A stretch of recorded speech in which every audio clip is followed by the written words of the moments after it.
Right. Hi guys. This is the second episode and second episode of our mini series, a four episode mini series, and second episode's about Go Na.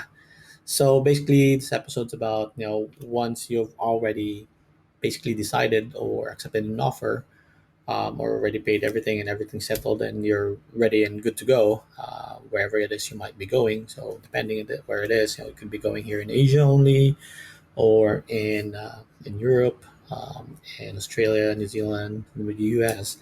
There's a couple of things I think you might want to consider to prepare yourself as well. All right. So I'm sure, and I've seen a lot of really nice vlogs by our fellow OFWs and kababayans in the different countries where they are, and they do share with you the cost of living and the lifestyles, and it does give you a bit of a glimpse of what you could expect when you're going there. But here's a couple of stuff that I think you should make a checklist of, just to make sure that you're ready and good to go. Now, again, depending on where you're going to, the challenges of coming back frequently to the Philippines and getting some of the things that you might need when you're already there is going to be a greater challenge, for most countries. Whereas, if you're going to somewhere closer, you might have a chance to come back once a year or once a quarter over the weekend events. But, for majority of the Western countries in the US and Europe, it's not as easy to come back to the Philippines just to settle stuff, right? So there's two things that you should consider. Firstly is the things that you should make sure you bring with you when you go abroad. And the second thing is the things you should make sure that are settled in the Philippines before you go abroad, right? So when I say settled, it doesn't just mean closing bank accounts and stuff.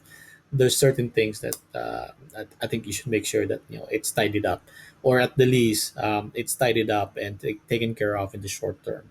All right. So to start with, money, of course, gotta make sure that you're ready and prepared to bring certain amount of cash with you. All right. So in most countries, there will be limitations on the amount of actual hard currency. So when they say hard currency, it's cash, paper money, or coins that you bring into. But in general, it's usually around 10,000 US dollars in its value equivalent. But again, check with the airline, check with immigration, check with customs, to the or even the airline. For the country where you're going to, you may make sure that whatever cash or hard currency you bring in doesn't exceed the threshold. All right. So it's not that you can't bring it in, right? It's just that you have to declare it, and in some cases, you might be taxed with the money that you bring in as well, right? And if you don't declare it, then that becomes a crime. All right. So make sure that in the first instance that you go to the country where you're going to, you don't break the law, right? So again, make sure you're prepared with the money that you need. How much? It depends on where you're going. It depends on the plans of your resettlement. Even if there is expatriation allowance coverage, you should still bring cash. Okay, so bring credit cards, of course, if you have it. It will still work, of course. Amex, Citibank, Mastercard, it will work, but right, bring cash. Always bring cash, and you never know. Just bring just enough for you to be able to be settled.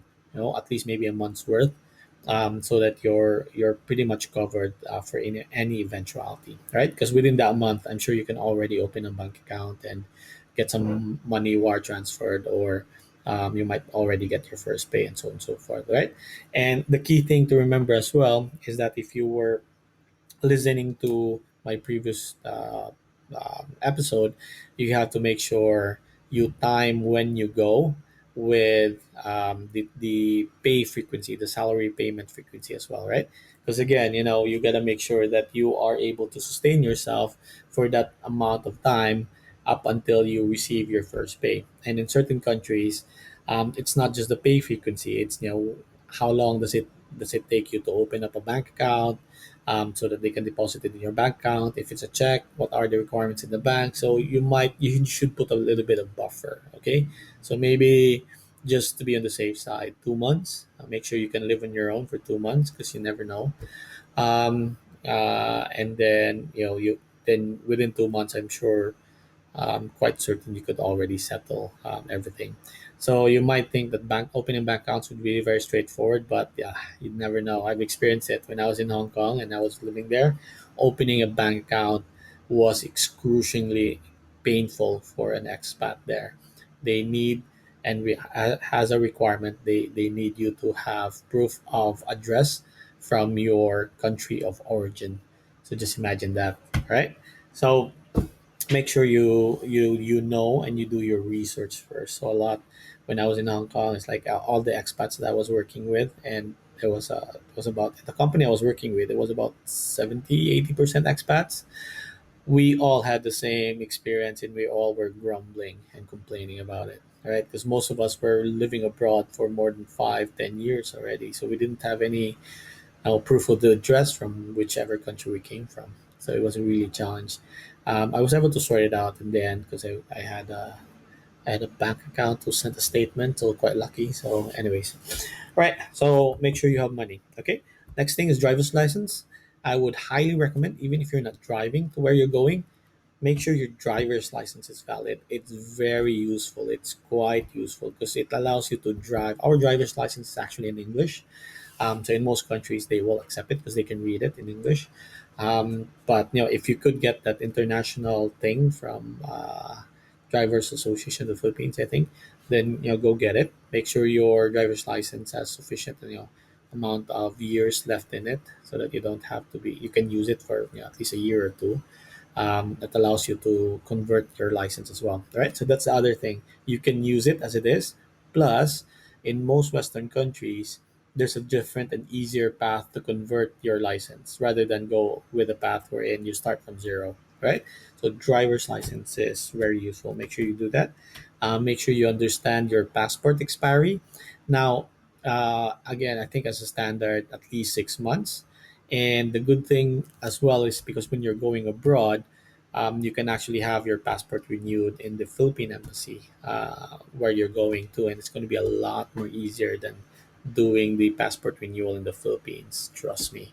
So, but make sure you understand when the expiry is. You don't want to be in a situation wherein your passport's about to expire and you're scrambling, right? So, because passports are your main identification when you're abroad. So you have to make sure that, I think a year before its expiry, you should process the renewal already. But if you're traveling, do that as soon as you get abroad, and then it's going to be a lot easier for you. And usually for Philippine embassies, it takes them at least 2 months to 3 months before you can get your new passport. So if you still have eight months in your passport's expiry, then as soon as you get there, make sure you renew it immediately. And then as soon as you get the new passport, inform the manpower agency or the employment agency of the government or the immigration agency, because you need to inform them as well of the new passport details. All right. Um, and then make sure you bring original copies, and make sure you do a lot of, well, I would recommend maybe 2 or 3 photocopies of each of your official documents. So the most basic you should really bring with you all the time. I even have 3 original copies of my birth certificate, original, and then I have 1 or 2 photocopies of each. Just make sure, because you never know. Sometimes a government agency will not take the photocopy; they will take the original. So make sure you have extra, right? It's always better that you can still do it in the Philippines to just get it and just bring it with you wherever you go. All right. So birth certificate, make sure you get that. Marriage, if you're married, your transcript of records, your diploma, certificate of employments, make sure you have it ready, and then other types of documents. So again, as I mentioned earlier, when I was in Hong Kong to open a bank account, they asked me for proof of address. So if you have bank statements or water billing statements or invoices or internet, mobile phone, bring it with you. All right, just in case it might get asked for you. All right, so make sure you have those documents, and if it's possible, bring multiple copies of it, multiple original copies of that document. All right, and then make sure your bank accounts are ready. If you don't have one, if you have one, make sure it's ready and you have the details. Right, the most basic details that you need for a bank account, especially if you're going to do remittance from bank to bank from the country where you're going to, is the bank name, the branch address, and the Swift code, most basic Swift code, account number, account name. Make sure you have all those information, right?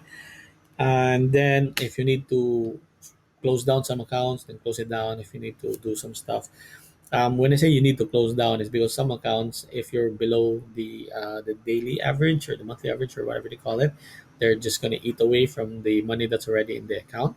So if you have three or four, maybe you'd like to consolidate it into one so that you can keep it. Also, do remember that there is a policy within the banks, and this is global, wherein if the bank account is inactive or nothing's happening, usually it's around 2 3 years. Again, depending on the bank, read the T's and C's from the bank, or you can ask them.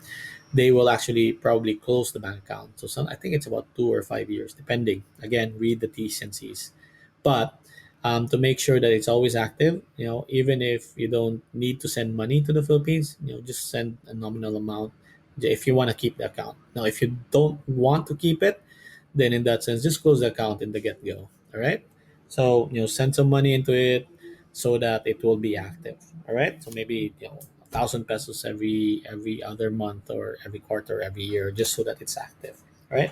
Because it's a pain to get it activated again if it does get deactivated. POEA, OWA, now for those who are doing agencies and being hired in the Philippines, so on and so forth, it's really a pain. But, just do it, just pay it. I think I paid OWA the last time about 1,000 plus, maybe 2,000, so I just paid it. I said, hey, it doesn't matter anyways. Plus, they do have some benefits if something ever happens to you. So, just pay the HOA thing.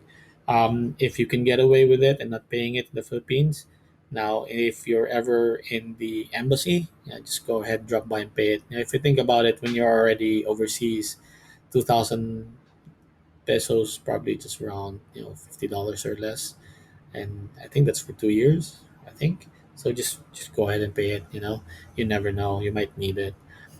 Just think of it as insurance. Plus, it's a lot less hassle because sometimes they do check it in the Philippines before you travel out. If ever you're going there on vacation, so just less hassle. Um, and then what else? Make sure you bring a computer or a laptop, right? You don't want to be in a situation, especially if you're going abroad and you're still going to be looking for a job. Oh, damn! You got to make sure you bring your own computer. All right, if you can, bring your own, and then copies of your CVs as well, maybe one or two copies just in case. Just bring it along. If you need to prove you never know. You're gonna get asked by immigration. You're gonna be pulled over. Who knows? You never know. Just bring your CV. All right, just bring one.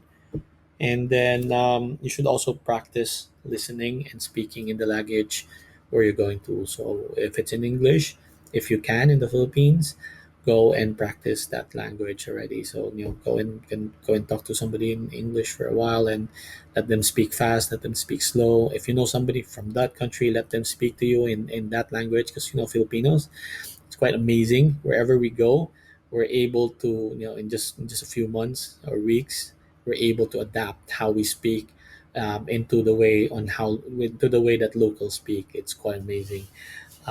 So we're very flexible in our way, in our vocabulary, in our, what do you call it, our vocabulary prowess or something. Yeah, I don't know if that's how you call it, but anyways, so if you know somebody from that country, you've got a friend or something, you can do a video call or something, ask them to speak to you in the local way, and that gives you an idea of what you're gonna expect. So again, for example, the English is different all over the world. So an Aussie English is different from a Kiwi English, from a British English, and from American English, from Singaporean English is very different. English in Hong Kong is different as well. So for example, I went to an area south in the UK, and one would think that everybody speaks English, yes, but in certain parts of the UK, their English is localized English, and when I was talking to a bunch of guys, when they were talking to me, they put in some effort to speak normal English, and then when they were talking to each other, it's like I couldn't understand a word of what they were saying, but I know it was English, but I couldn't understand a word. It's like, damn. The same thing here in Singapore as well. Their English is English, so it's a bit different. When you're pretty new and you're not used to it, oh, damn, you're gonna get lost. So if you can, if you're able to, just practice to listen so that you can pick it up fairly quickly, and it's very useful not just in job, in looking for a job and getting a job and getting a job, getting you get doing a good job on a day-to-day basis, but it's very helpful to make your transition easier, right? The most important thing is you can understand what they're saying. Now, if you can do that, you can also practice speaking it as well. So most local folks actually appreciate that you're trying to adapt and speak in the local way. So it's plus points for you as well. It's really trying to integrate yourself, right? And those are the stuff that I think you should prepare and make sure that you're ready to bring with you before you go. And that's why it's episodes go na me, because you're ready and good to go. Now, if you're going with your family, do the same thing. Prepare all that stuff as well, documents, money, based on the number of family members that's going with you. All right. So that, yeah, hopefully this has been very helpful, especially if you're going and you're good to go and you're trying to understand what else you need to do. I think those are the most basic stuff. Just get yourselves prepared. Make sure you have all the documents ready, and so on and so forth. Now, I think I missed out. If you have any assets, make sure that's in the Philippines. So, for example, some of you might already have properties. So, I would recommend you pay off a few years in advance the real estate property tax. You actually get a discount. It's a fairly significant discount if you pay in advance. And depending on the municipality or the city, they might have a cap to how many years in advance you can pay. But when I was paying the property of my parents in our city, I asked if there was a limit, and they said no. Pay as long as as long as you have money, you can pay up to 10 years, for example. And the amount just got lower and lower.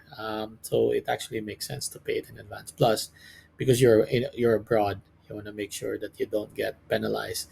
The penalty for a delayed or late payment for real estate tax, it's a bit painful. So I'd recommend you sort that one out. Okay. So if you have assets, if you have anything that you're gonna get left behind, make sure it's well taken care of. If you got a car, make sure it's sold or you leave it with family or and so on and so forth. And you gotta make sure they got incentive to keep it for you. But if you're permanently moving out, then go ahead and sell it. And then aside from PhilHealth, I think you should pay it if you still have beneficiaries in the Philippines. If you don't, then don't. If you travel often back to the Philippines because you're working in Singapore, Vietnam, Malaysia, and you travel fairly um, often back to the Philippines in a single year, then might make sense to pay it so that you have full health coverage as well, because it does help a little bit in comparison to the amount you pay. The coverage that you get is actually okay. Although with that said, I think Philip should sort themselves out, and make sure make sure that the coverage that they provide is actually good, and then versus the premium payments that people will pay. All right. So make sure you do that. SSS, make sure you got that covered as well. So if you're not yet permanent resident in the country that you're going into, or if you are in a contract and there is a high chance or you're planning to come back to the Philippines, I would highly recommend you continue paying your SSS and your Pag-ibig or HMDF. Now, HMDF is really cheap. Just go pay it off. It's 200 pesos per month. So just go ahead and pay it off. SSS is a bit expensive. The top line now this year, I think it's 3,000 pesos per month or something. It used to be 2.4 or 2.7. But I would still recommend you do it, especially two things. If you're not permanent in wherever you're going, or you are in a contract, and if you're planning to come back to the Philippines in your old age, or well, at some point in time, I would recommend you continue. Aside from the pension, although it's quite small, it's still money that you will receive, plus you get benefits. It's actually pretty useful. So, for example, when my wife gave birth to our third child, we were able to claim benefits for that. So yeah, it was quite good money. It was 2 months worth of the 2 months salary. worth, I think, of the declared salary. So we got the top amount. So it's quite usual, right? And then you get death benefits. I wouldn't recommend taking out the loans. Just pay it off just because you can. For the pag-ibig, yeah, you can use the loans as well, right? So, and then the good thing with that is even if you don't use the loans, when you retire, you can actually withdraw everything that you've paid pag-ibig plus benefits, plus interest or dividends that they call it. And pag-ibig dividends are amazing. It's like at least 4 to 5%. There's certain years it's 6%. Economy is bad now, but people are still staying in their houses, right? So they're still paying off mortgages, and the interest rates for those were from previous interest. So it's quite amazing. Just go with pag-ibig. Think of it as a savings, right? Now again, it's different if it's permanent immigration. If it's permanent, then yeah, don't. But for the greater portion of our OFWs, it's not permanent. So I would recommend you settle that and keep that there. All right, and I think that's pretty much it for this episode. So next week, we're gonna do the third episode, which is hearing to me. That's when you're already where you are. So some things that you might want to consider and prepare for. All right. Thanks a lot, guys. Have a good one.